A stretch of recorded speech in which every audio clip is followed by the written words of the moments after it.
This is the story of Alan, a wizard who hates people and lives alone in a huge forest. Everyone calls him the Demon Lord and fears his power and wrath. He never leaves his forest or lets anyone enter it. But one day, he finds a girl lying unconscious on the ground. She is Charlotte, the princess who escaped from her forced marriage. He decides to take her to his palace and protect her from her enemies. What secrets does she hide, and what adventures will they have together? Watch this anime to find out the whole story. The first episode of the anime shows a girl who is running away from some soldiers in the forest. They are trying to catch her and bring her back to the kingdom, but they stop when they reach a dangerous part of the forest. One of the soldiers tells them that this is where the Demon Lord lives. He hates humans and kills anyone who comes near his palace. They are afraid of him and his power. But then another soldier comes and tells them that they have seen the girl running into the forest. They decide to follow her, despite the risk. The girl hides behind a tree and tries to calm down. She apologizes to someone named Natalia for leaving without telling her. We don't know who Natalia is or why the girl left. The girl continues to run, but she falls into a pit and faints. She sees a big house in the distance before she loses consciousness. The next morning, we see a boy who is reading a newspaper. The newspaper says that an evil woman has disappeared from a nearby country. The boy sees something strange in the forest and goes to check it out. When he arrives, he finds some animals standing around as if they were gathered around something. But when they see him, they quickly flee. As he approaches, he discovers the unconscious escaped girl. The boy picks her up and wonders where this girl came from. Is she the infamous evil girl who fled at that moment? There was a man lurking, and it appeared to be the other boy seemed to be the Demon King. He quickly revealed himself and disappeared only to reappear behind them when one of the soldiers attempted to strike him with a sword. The Demon King vanished again, eluding the attack upon closer inspection. The Demon King noticed a symbol on the soldier, indicating that he was from the kingdom of Neros. It seemed that they were royal guards working under the command of the royal family. The soldier surrounded him, insisting that he hand over the girl, claiming that she was a dangerous criminal who had brought disgrace to their kingdom. The Demon King was surprised by the soldier's assertion, as the girl did not seem threatening at all. Innocence radiated from her face. The leader of the guards then informed him that if he surrendered the girl without resistance, they would not harm him. However, if he refused, they would kill him on the spot.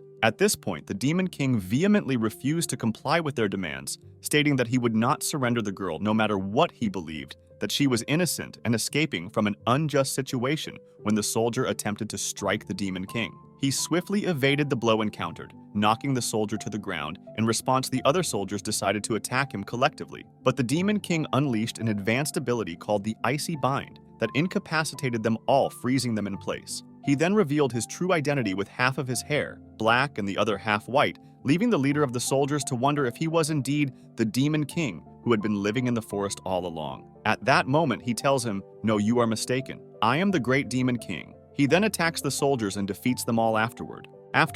We see him carrying the girl, and he tells the remaining soldier to explain what's happening. The soldier begins to stand up, and it appears that they are under some sort of magnetic sleep. And he says, "We searched the forest thoroughly, but the trail of the woman disappeared. So we concluded that a monster attacked her, and we decided to return to our homeland to report the matter." Then the soldiers are ordered to leave, and it's clear that their minds will soon be cleared of any memory of these events. The next day, we find the man with the girl, and it seems that he has treated her with various natural herbs and remedies. The girl wakes up in front of him and she asks, "Who are you?" He offers her a drink and tells her to drink it, as it will help her. Then he asks her why she lost consciousness. She explains that she lost her way in the middle of the forest and saw a broken object in the distance. She tried to reach it, but he tells her that her picture was in the newspaper and she is wanted. She reveals that she is Charlotte, the fiancée of the second prince of the kingdom of Neros. However, she insists that the allegations in the newspaper are entirely untrue. He reassures her that he can detect lies by looking into someone's eyes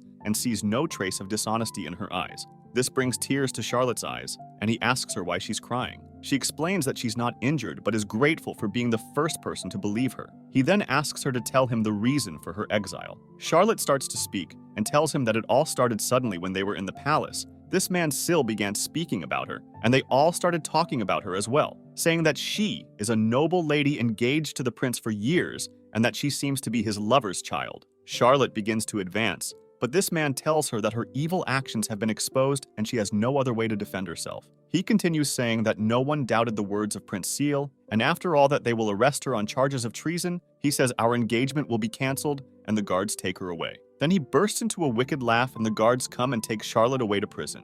Afterwards, we see Charlotte in the prison crying and saying, "I won't do anything at all," upon hearing her story. The man who rescued her, named Alan, tells her that it's evident that these charges were fabricated against her. Either the prince didn't want to marry her as the daughter of his lover, or there might be another woman involved. Charlotte responds, "But there's no need to listen to the gossip of someone like me. I appreciate your offer to help, but I won't trouble you any further. I should leave before someone finds me here, however." At this point, Alan asks her if she knows how to clean. He admits that he's not good at it, and he offers her a job as a live-in at his place. She would take care of household chores and would be provided with meals as well as snacks. There is an extra room available, so an additional person won't be a problem. Charlotte hesitates and expresses her concern about being a wanted criminal, fearing that she might bring trouble to Alan in response. Alan reflects on his own life, mentioning that he has been living in isolation deep within the forest. He doesn't have to deal with others, so sheltering a fugitive contradicts his lifestyle. He then begins to share his own story with her,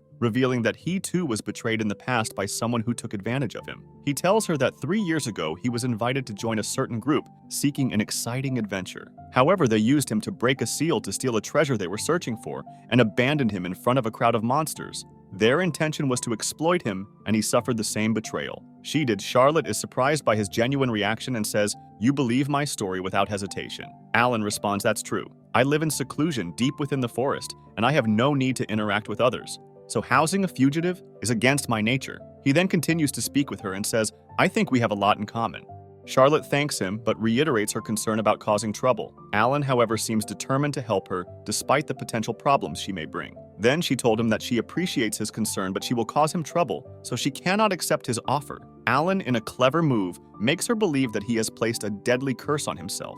He claims that this curse will not be lifted unless she agrees to work for him in his house. He gives her an ultimatum, stating that his heart will stop beating in 3 minutes if she doesn't agree. Charlotte is terrified by his words, as he presents himself in a menacing manner, even though she knows he is a kind person. She is also afraid for his safety. Alan continues to speak to her in a frightening way, making her fear that an innocent person will die because of her. Charlotte is deeply distressed and scared. In the end, Charlotte agrees to work with him, and Alan's plan to get her to accept the job is successful in less than a minute. The next morning, we see Charlotte dressed in cleaning clothes. After finishing her cleaning duties, she managed to clean the entire house to a pristine condition. Alan is astonished by the cleanliness of the house and can't believe that a noble lady like her is doing housework. He notices the calluses on her hands from her previous work as a maid, and realizes that her noble title was merely a facade. Charlotte tells him that he deserves credit because he helped a lot with the housework. All she did was polish the floors, while he used magic to arrange everything. He also helped with the floor cleaning. Charlotte feels that her presence is unnecessary, but Alan assures her that it's essential, as he is incapable of doing household chores on his own.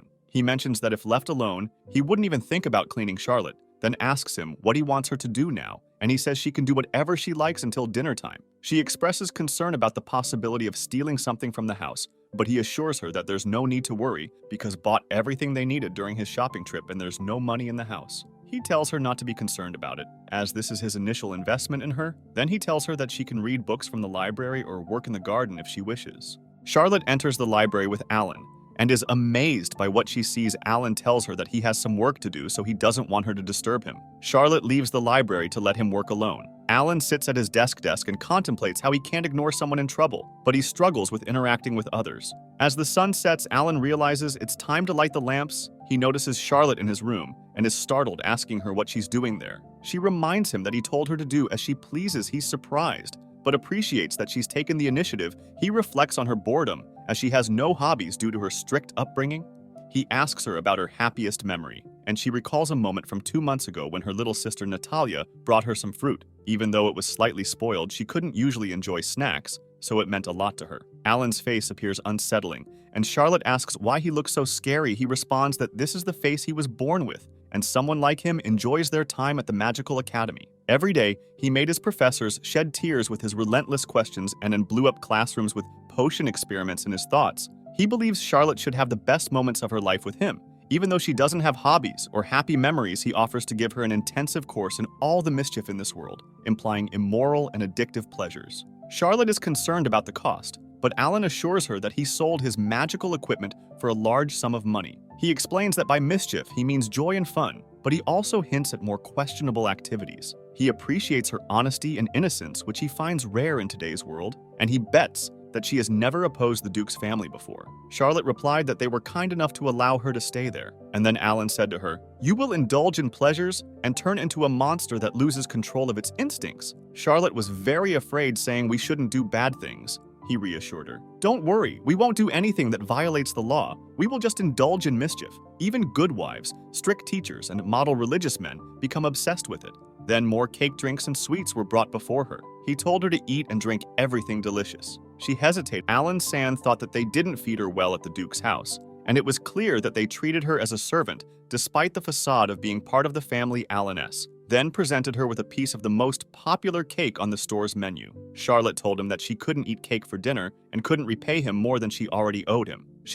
Alan Sand said it was a beautiful cake, and its maker would be sad if she didn't eat it, so she should obey orders. He insisted that today her first task was to fill her stomach with all this cake. He held the fork in her hand for her to eat, but he was very hesitant. Alan Sand told her that if she intended to resist more, he would cast the deadly curse on himself again. Charlotte told him that she had asked him to take better care of himself, but it was okay, she would eat it gratefully. And with that, the first episode of this great anime comes to an end. Stay tuned for the next exciting episode. But please subscribe to the channel and activate the notification bell to receive all the latest updates.